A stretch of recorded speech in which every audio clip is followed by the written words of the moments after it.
Hei, olen suomalaisen Tuula, 53-vuotias ja tässä mun sylissä on 1,5-vuotias Sole, Jack Russell Terrieri, jonka kanssa on nyt tarkoitus aloittaa meidän kisaura.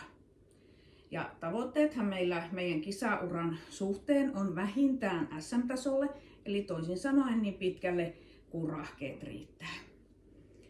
Ja mullahan oma liikkuvuus ei ole enää niin hyvä kuin se on ollut tuki- ja liikuntaelinvaivojen vuoksi, jotenka nyt on vielä nämä parapaperit lähtee sitten menemään eteenpäin.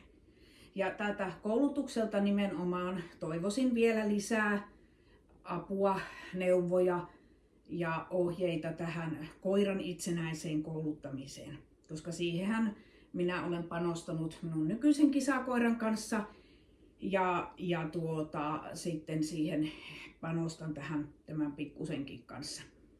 Haluan hänestä mahdollisimman itsenäisen ja osaavan koiran.